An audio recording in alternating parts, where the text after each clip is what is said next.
Hi everyone, कैसे हो आप सब। आशा करता हूँ बहुत अच्छे होंगे, स्वस्थ होंगे। आज इस टॉपिक का चौथा वीडियो जिसमें हम लवन के परिवार के बारे में समझेंगे और सीखेंगे आखिर लवन के कौन कौन से परिवार हैं और हमारे जीवन से क्या संबंध है और उसका उपयोग कहाँ कहाँ करेंगे, उसका निर्माण कैसे होता है। तो आज उसी के बारे में समझेंगे और सीखने का प्रयास करेंगे, समझेंगे और तैयारी करेंगे। तो आइए समझते हैं लवन का परिवार और समझेंगे कि ये हमारे जीवन से किस प्रकार से रिलेटेड है। तो चलते हैं, शुरू करते हैं और समझते हैं।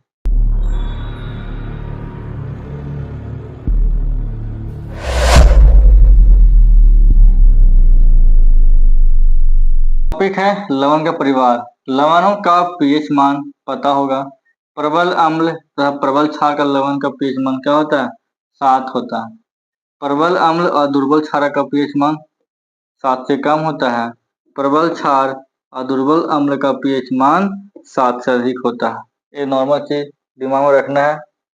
अब समझते हैं साधारण नमक के बारे में। पहला हमारे पास है साधारण नमक।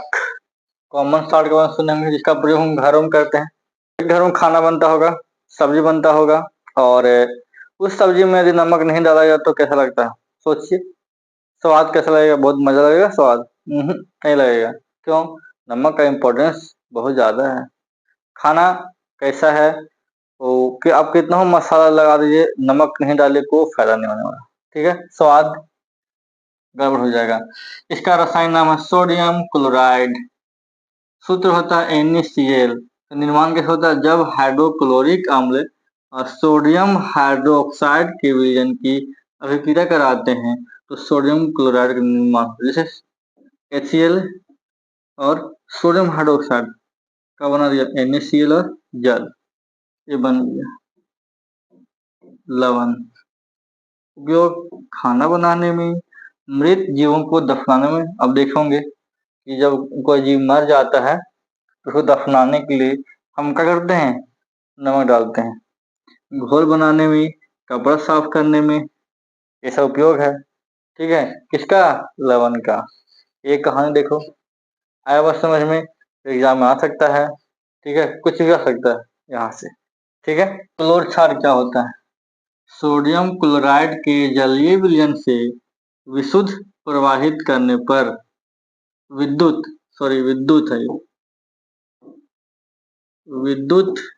प्रवाहित करने पर यह वियोजित हो जाता है, टूट जाता है और सोडियम हाइड्रोक्साइड बनाता है, जिसे क्लोर क्षार कहते हैं। देखो NaCl है, जल से विक्रिया करा के इसमें क्या किए? करंट दिए तो सोडियम हाइड्रोक्साइड और क्लोरीन गैस बनाया। यही क्या कहा है? क्लोर क्षार। क्लोरीन गैस एनोड मतलब प्लस पर रहता है, कैथोड माइनस पर मुक्त हो जाती है। ये हमारा एनोड है, ये कैथोड है। ठीक है, क्लोरीन गैस यहाँ निकला, H2 गैस यहाँ पर देखो। ठीक है, तो ये अब देखो दूसरा विरंजक चूर्ण के बारे में। ब्लीचिंग पाउडर, क्या बोलते हैं? ब्लीचिंग पाउडर, नाम सुने होंगे। अब बरसात के मौसम में देखे होंगे कि कुआं में का जो पानी होता है खराब हो जाता है, तो उसमें हम ब्लीचिंग पाउडर डालते हैं। काहे ले? ताकि उस कुआं का जो कीटाणु विषाणु होता है वो मर जाए और हमारा जो जल है वो साफ हो जाए।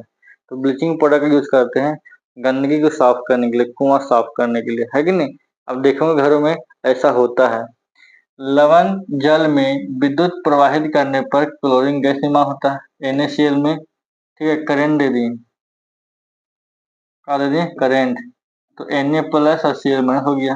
अब क्लोरीन गैस का उपयोग हम व्यंजक चूर्ण बनाने में करते हैं। इसका क्लोरीन गैस का।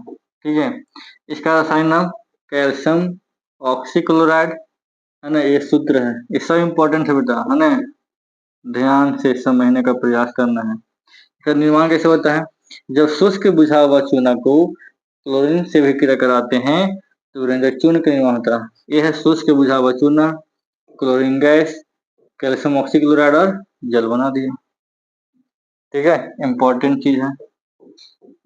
ठीक है, उपयोग वस्त्र उद्योग में होता है, कागज की फैक्ट्री में होता है, लकड़ी के उद्योग में, लॉन्ड्री जो मतलब जहाँ जो धोबी होता है कपड़ा साफ करता है, रासायनिक उद्योगों में पानी को साफ करने में। ये सब उपयोग है, ये ध्यान से समझिएगा। ठीक है, आगे है बेकिंग सोडा। रासायनिक नाम सोडियम हाइड्रोजन कार्बोनेट NaCO3। निर्माण जब सोडियम क्लोराइड को जल CO2 और NH3 से अभिक्रिया कराते हैं तो अमोनियम क्लोराइड और सोडियम हाइड्रोजन कार्बोनेट का निर्माण होता है। NaCl जल CO2 NH3 हो गया, अमोनिया बना और NaCO3 बना दिया। यही तो है बेकिंग सोडा। ठीक है, यह एक दुर्बल असंक्षारक क्षारीय लवण होता है। सोडियम हाइड्रोजन कार्बोनेट को जब हीट करते हैं तो सोडियम कार्बोनेट बनाता है, जल और CO2। बात समझ में आया? यदि इसको हीट कर देंगे तो ये सब वापस आ जाएगा। बात समझ में आया? स्वादिष्ट खाना बनाने में, बेकिंग पाउडर बनाने में, केक बनाने में, एंटासाइड के रूप में और सोडा अम्ल अग्निशमक के रूप में ये सब उपयोग है। कुछ सीख लीजिए, नहीं तो गड़बड़ होने वाला है। धोने का सोडा, धावन soda, washing soda. Chemical name sodium carbonate decahydrate. नाम सुनो।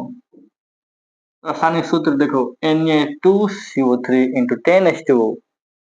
निर्माण सोडियम कार्बोनेट को क्रिस्टलीकरण से धोने का सोडा प्राप्त होता है। Na2CO3 × 10H2O रिएक्शन कराएं जल के 10 अणु से तो ये बन गया सोडियम कार्बोनेट × डेकाहाइड्रेट और ये 10H2O NaCO3 को आद्र बनाता है। ये क्या करता है? आद्र बनाता है। ठीक है, तो आद्र बने नमी युक्त प्रदान करता है। उपयोग कांच, साबुन, कागज उद्योग में, बोरेक्स निर्माण करने में, घरों के साफ सफाई में, जल की अस्थायी कठोरता को दूर करने में। ठीक है, अब देखो जिप्सम, बहुत इंपॉर्टेंट चीज है। ठीक है, क्रिस्टल का जल लवण के एक सूत्र इकाई में जल की एक निश्चित अणुओं की संख्या क्रिस्टल का जल का जैसे जल कॉपर सल्फर का सूत्र क्या होता है? Na2CO3। इसमें जल कितना है? 5H2O है। और जिप्सम का सूत्र क्या होता है? Na2CO3 2H2O। इम्पोर्टेंट है, बोल देगा। जिप्सम का सूत्र बता, sodium carbonate into 2H2O।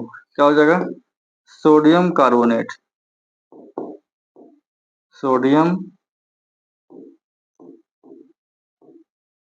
Carbonate into 2H2O। ठीक है, प्लास्टर ऑफ पेरिस। अब देखो किसी का हड्डी उड्डी टूट जाता है तो प्लास्टर ऑफ पेरिस की सहायता से उसको हम पट्टी बनवाते हैं। उसको क्या करते हैं? उस स्थान को पट्टी बांध दिया जाता है, हार्ड हो जाता है। अब देखोगे डॉक्टर के पास। तो जिप्सम को जब 373 केल्विन पर गर्म करते हैं तो जल के अणुओं का त्याग कर देता है और कैल्शियम सल्फेट अर्ध हाइड्रेट का निर्माण करता है, जिसे प्लास्टर ऑफ पेरिस कहते हैं। देखो ये जिप्सम है, इसको हम हीट कर दिए तो कैल्शियम सल्फेट इंटू ½ H2O और ½ बाहर हो गया। यही है क्या? Plaster of Paris. क्या है? Plaster of Paris. ठीक है, प्लास्टर ऑफ पेरिस का जल से विक्रय होगा क्या होगा? तो जब जल से विक्रय करेंगे तो क्या बना देगा? जिप्सम बना देगा। ठीक है, इसे आद्र बर्तन में रखना चाहिए क्योंकि यह जल के साथ अभिक्रिया करते कठोर हो जाता है, हार्ड हो जाता है। क्या होता है? हार्ड।